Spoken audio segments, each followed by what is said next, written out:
kalau dia ingin memanggil seseorang, kecuali dia meyakini orang itu benar-benar dapat dijerat. Seperti dalam kasus yang terjadi di Dinas Pendidikan Kota Banjarmasin. Iya, kalau belum meyakini jangan setelah menahan, lalu mencari bukti-bukti ke sana kemari. Lalu akhirnya orang-orang Banggar pun ingin dipanggil.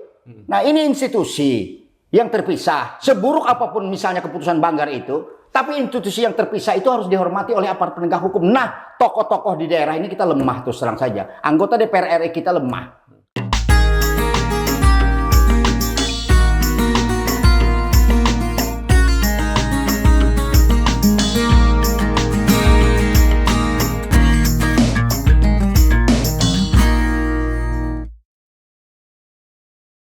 Assalamualaikum warahmatullahi wabarakatuh. Kembali kita berjumpa dalam sudut pandang, melihat dalam sudut yang berbeda dengan cara pandang yang berbeda untuk menemukan makna yang harusnya juga berbeda. Kali ini kita akan melihat sebuah kasus, sebuah perkara yang sekarang ramai dalam percakapan di ruang publik terkait dengan kasus yang terjadi di Dinas Pendidikan Kota Banjarmasin. Perkembangan terakhir dalam kasus itu ada 3 orang yang sudah ditetapkan sebagai tersangka. Pertama ada dari pihak penyedia yang lebih dulu ditahan. Kemudian yang kedua ada mantan Kepala Dinas Pendidikan Kota Banjarmasin berinisial N. Kemudian mantan Kabid Pendidikan Dasar berinisial Q.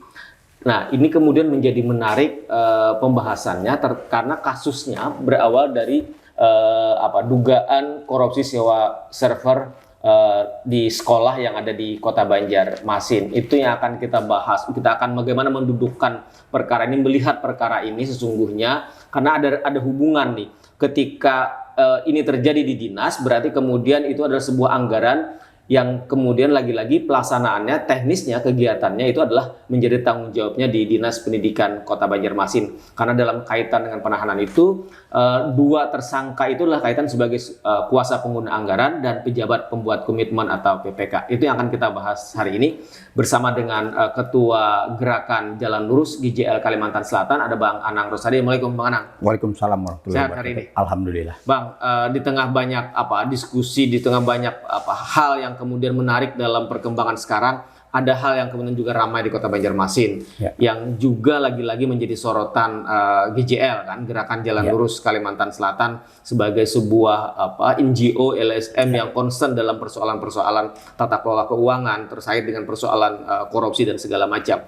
Ada hal menarik soal kasus yang menjerat mantan Kepala Dinas Pendidikan Kota Banjarmasin dan juga mantan Kabid Pendidikan Dasar Dikdas Kota Banjarmasin yang beberapa hari lalu ditahan. Konon angka kerugian negaranya itu mencapai 5,08 miliar rupiah. Bang Anang melihat ini seperti apa? Jadi persoalan-persoalan korupsi ini sebenarnya persoalan yang bagi sebagian, istilahnya sebagian orang yang berkuasa itu adalah semacam quote and quote kelaziman gitu. Kelaziman itu begini, artinya setiap anggaran selalu ada titipan-titipan bagi orang itu. Itu biasanya seperti itu. Apakah berupa markup ataukah berupa fee. Banyak terjadi seperti itu. Lalu akhirnya orang tidak menjabat pun tiba-tiba ditangkap karena kasus yang sebelumnya. Nah, ini kan sebenarnya yang terjadi hal-hal seperti ini sebenarnya bukan kelaziman yang dibiasakan. Artinya pada saat itu kontrol daripada Dewan pun kurang kuat gitu terhadap anggaran itu. Karena kan Dewan itu kan sebenarnya memiliki kontrol mewakili masyarakat agar uang masyarakat itu terjaga dengan baik. Nah, sebenarnya kan harus bersamaan gitu. Nah, antara anggota Dewannya dengan OPD-nya, Organisasi Perangkat Daerah atau SKPD-nya, sehingga anggaran itu ketika disusun memang anggaran satuan yang rasional. Itu yang pertama dulu yang saya sampaikan. Artinya, sebentar Bang, artinya kontrol, karena kan fungsi anggota Dewan itu fungsi legislatif itu kan ada 3, fungsi budget, fungsi legislasi, fungsi kontrol. 3 fungsinya 3 fungsi yang setara kan berarti. Dan dia melekat pada semua anggota Dewan. Kalau kita bicara DPRD Kota Banjarmasin, berarti ada 45 anggota DPRD Kota Banjarmasin memiliki hak yang sama untuk melakukan itu dalam fungsinya. Jadi semua anggota DPR itu memiliki fungsi yang sama, tetapi di dalam organisasinya Dewan itu kan ada Majelis Kehormatan Dewan, ada komisi, ada praksi, ada anggaran. Banggar, ada Banggar. Nah, ketika misalnya Banggar sudah menentukan anggaran itu, dan itu disetujui bersama dengan pemerintah, lalu anggaran itu ada pada SKPD-nya, maka itu operasional sudah berada pada SKPD. Jadi tidak berada lagi pada topoksinya dewan. Nah, lalu kalau tidak berada dengan topoksinya dewan, maka isu yang berkembang akan memanggil orang Banggar gitu. Ada isu gitu, itu kebenaran saya tidak tahu. Itu hati-hati gitu, karena Banggar ini posisinya adalah menyetujui anggaran bersama pemerintah, masuk kepada pelaksananya, itu operasionalnya Banggar sebenarnya sudah tidak ada lagi gitu. Berarti itu wilayahnya eksekutif. Wilayahnya eksekutif. Jadi kalau misalnya kejaksaan, katakanlah jaksa ingin memanggil orang, memang aparat berhak meminta keterangan setiap orang, tapi hati-hati, keterangan yang dimintakan itu apakah memang memiliki korelasi, memiliki landasan, ada alat bukti yang cukup, ataukah hanya sekedar meminta keterangan. Kalau meminta keterangan itu jangan, karena keterangan kalau misalnya kenapa anggaran ini dianggarkan itu tidak masuk wilayah. Nah, kalau mau memanggil itu perseorangan gitu. Perseorangan yang dicurigai adalah memiliki kaitan terhadap korupsi itu. Kalau tidak ada, jangan melibatkan Banggar, karena ini adalah institusi juga yang harus dihormati di dalam dewan gitu. Jadi seperti itu mengkonstruksinya, karena tadi ketika ini sudah disahkan menjadi anggaran, diketok menjadi anggaran, menjadi APBD, maka berarti ini sebuah kesepakatan antara badan anggaran di DPRD dengan TAPD, anggaran pemerintah daerah. Betul. Nah, sehingga menjadi APBD. Nah, ketika dia posnya itu ada di Dinas Pendidikan, berarti tanggung jawabnya ada di SKPD. Tetapi fungsi pengawasannya tetap berjalan. Fungsi pengawasan sebenarnya tetap berjalan. Nah, berjalan untuk mengawasi apakah anggaran yang digunakan itu memang betul-betul layak, transparan, dan akuntabilitas. Itu sebenarnya fungsi-fungsinya yang harus dilaksanakan oleh dewan. Nah, tetapi kan tidak semuanya berjalan seperti itu. Tapi kan di dalam penegakan hukum kita tidak boleh juga serampangan gitu. Ketika misalnya menahan orang, misalnya ini kan udah ditahan nih. Iya, 3 orang. 3 orang ditahan, lalu baru misalnya mencari-cari bukti, memanggil-manggil orang. Nah, itu yang seharusnya jangan dilakukan gitu. Karena kalau menahan orang berarti ada sebuah keyakinan yang kuat bahwasanya dia udah pasti melakukan korupsi. Nah, itu persoalannya. Karena kadang-kala menahan orang baru mencari-cari bukti, kan banyak kasus seperti itu di Jakarta di mana-mana. Orangnya ditahan lalu baru mencari-cari bukti yang kait-kaitan. Nah, lalu ada yang pengakuan, lalu pengakuan itu dianggap keterlibatan. Kalau pengakuan dianggap keterlibatan, maka habis dunia ini. Pengakuan itu harus korelasi dengan bukti-bukti otentik, misalnya ada transfer, ada bukti surat, ada bukti transaksi dan sebagainya yang mengaitkan seseorang itu terhadap tindakan korupsi itu. Kalau tidak, jangan memberikan beban kepada orang walaupun cuma dimintai keterangan. Itu kalau terekspos itu berbahaya, menjadi beban moral bagi seseorang.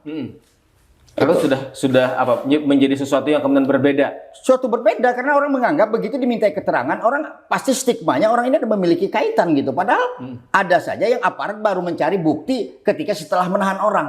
Nah, ini yang seharusnya tidak boleh terjadi dalam penegakan hukum. Apalagi tadi misalnya ada orang yang kemudian peristiwanya, kejadiannya sudah sekian puluh tahun baru dipanggil sekarang. Nah, maka dari itu. Jadi kan kalau seperti itu, maka kebanyakan yang terjadi, isu yang berkembang bukan rahasia umum, berkas itu bisa turun naik gitu. Ganti pejabat berkas ini naik, ganti pejabat berkas ini turun. Jadi akhirnya karena daluarsanya lama, maka ini menjadi tawar-menawar. Nah, ini yang harus dipikirkan oleh pemerintah sebenarnya. Ketika misalnya ada kasus-kasus tertentu, masa daluarsanya juga harus dikecilkan gitu. Lalu persoalan penahanan ini juga walaupun itu adalah haknya penyidik. Iya, haknya penyidik agar orang tidak melarikan diri, tidak mengulangi perbuatan, agar tidak merusak barang bukti, tapi kan ini subjektivitas. Nah, kalau dengan KUHP baru, maka posisi-posisi penahanan ini kan lebih esensi pada overloadnya tahanan. Lembaga pemasyarakatan. Lapas. Ini yang dihandari, yang dalam KUHP baru, bahwasanya makanya ada penahanan kota, penahanan rumah. Nah, itu lalu hukumannya ada hukuman sosial, ada hukuman misalnya kerja. Nah, dengan tetap dibayar, ada tahanan rumah dan seterusnya. Itu kan dalam rangka menghindari overloadnya tahanan dan agar pembinaannya lebih nyaman gitu. Nah, kalau misalnya sekarang ada gelang GPS, apa misalnya kenapa misalnya tidak yang dipakai bisa yang dipakai oleh tersangka. Orang tersangka dipakai gelang lalu dia di tahanan rumah, dia tetap harus di rumah itu. Kalau GPS-nya keluar rumah, berarti dia akan ditahan langsung atau dia membayar sesuatu atas hukuman itu akan ditingkatkan dan seterusnya. Nah itu kan sebenarnya hukuman juga. Bagaimana orang merusak barang bukti kalau korupsi itu apa yang dirusak sebenarnya barang bukti? Jadi ada banyak cara sebenarnya untuk kemudian tadi menepis anggapan orang akan mengulangi kesalahan, menghilangkan barang bukti, melarikan diri dengan tadi caranya tadi. Karena orang akan terkontrol, orang akan termonitor dia ada berada di mana, kemudian apakah dia akan merusak gelang. Makanya itu barang bukti itu kan lebih kepada tindakan-tindakan pidana, kekerasan dan seterusnya. Kalau misalnya alur korupsi ini kan alurnya duit, alurnya administratif gitu. Aliran dananya kemana? Aliran dananya kemana? Apa yang dirusak dari itu sebenarnya? Menghilangkan barang bukti apa? Kan kepada saat dia menahan kan dia pasti yakin sudah barang bukti ada satu. Yang kedua adalah di sini makanya pentingnya peranan It Will From. Nah, peranan BPKP. Itu kan ada pengawasan internal sebenarnya yang sebenarnya itu membarikade dulu agar pihak luar tidak masuk. Nah, saya menganggap kejaksaan itu adalah pihak luar, kepolisian itu adalah pihak luar. Nah, internal itu kan ada It Will. Nah, itu aturannya itu harus saling menghormati gitu. Saling menghormati, jangan karena misalnya ada instruksi daripada Kejaksaan Agung agar mengejar para koruptor, agar mendapatkan para koruptor, lalu orang berbondong-bondong mencari kesalahan orang lain. Itu yang saya tidak mau di Kalsel ini terjadi. Bang Anang, artinya peran aparat pengawas internal APIP di lingkungan, kalau kita bicara Kota Banjarmasin, di lingkungan Kota Banjarmasin misalnya, kan ada inspektorat. Inspektorat itu harusnya dia menjadi saringan, menjadi barrier awal kan, untuk kemudian melihat, oh ini salah atau tidak nih. Kalau kemudian ternyata ini tidak terdeteksi, jangan-jangan misalnya di APIP-nya juga ada masalah kan? Ya maka dari itu yang saya katakan, sebelum orang luar masuk, kalau itu masih keluar dengan internalnya harus juga berani membela. Jangan karena misalnya itu bukan kawan atau itu musuh selamanya, tapi ini kan institusi yang bahaya kalau dikacau orang lain gitu. Jadi institusi ini juga harus bergerak. Kalau misalnya tidak ada kerugian khusus negara yang bisa diselesaikan dengan misalnya sesuatu mengganti gitulah, katakanlah semacam quote and quote restoratif justice gitu, katakanlah seperti itu.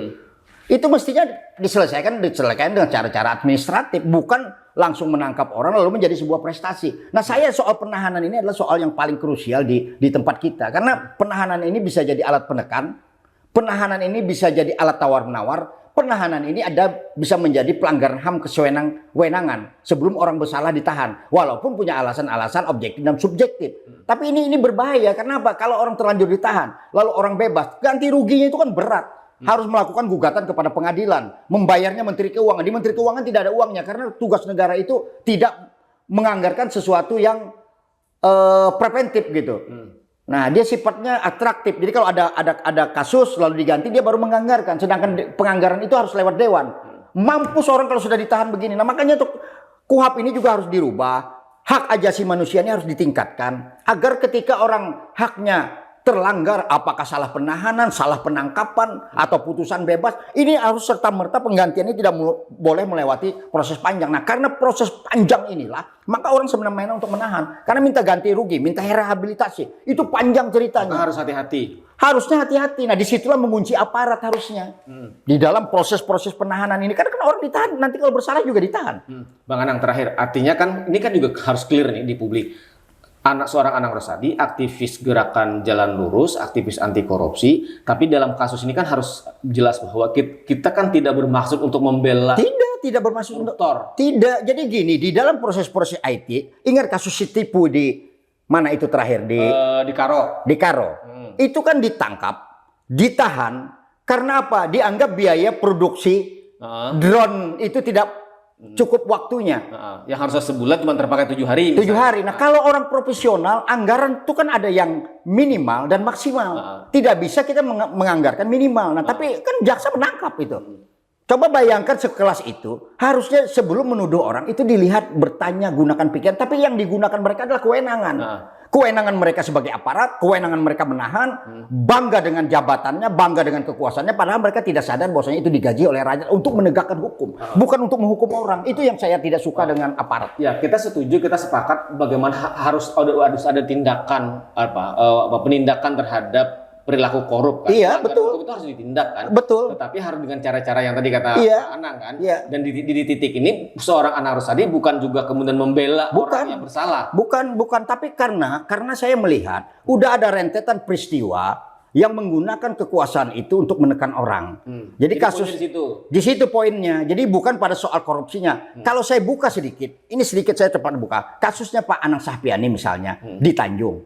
Dia dituduh mantan Bupati Tabalong. Dia dituduh korupsi karena apa? Karena dengan pasal Undang-Undang Korupsi tahun 99.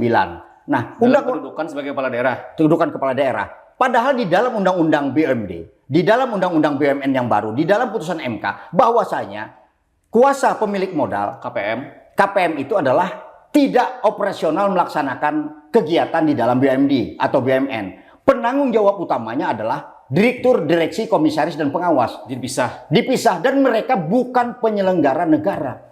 Nah, ketika pasal itu tetap diterapkan, kan beliau kena hukuman kemarin walaupun tahanan kota. Iya kan? Harusnya kan kalau mau pidana umum misalnya tentang penggelapan, tentang apa. Nah, tetapi itu pun setelah keputusan perdatanya sudah inkrah, dimenangkan oleh BUMD, tapi tetap dikenakan korupsi. Itu yang saya tidak suka seperti itu. Memaksakan kehendaknya, dan ketika hakim melihat itu juga hakim tidak sepenuhnya menjadi penegak hukum yang kuat untuk melakukan mengadili itu. Padahal terang benderang sekali bahwasanya penyelenggara negara itu tidak termasuk adalah kuasa pemilik modal, tidak termasuk BUMN, tidak termasuk BUMD, dan itu adalah putusan MK, mulai PP sebelumnya, mulai Undang-Undang Pemda, semuanya, mulai Perda, tidak sama sekali mengisyaratkan mereka itu bertanggung jawab secara penuh, kecuali ada tindakan pidana, ada korelasi secara khusus. Itu terang benderang, apalagi yang tidak terang benderang, mampus semuanya. Saya pengalaman kemarin ketika saya mengkritik Sekumpul. Oh iya. Proyek Sekumpul yang amburadul. Yang jalur pedestrian itu. Pedestrian itu. Anda tahu, saya dipanggil kejaksaan atas laporan seseorang dituduh menjual aset perumahan. Fasilitas umum.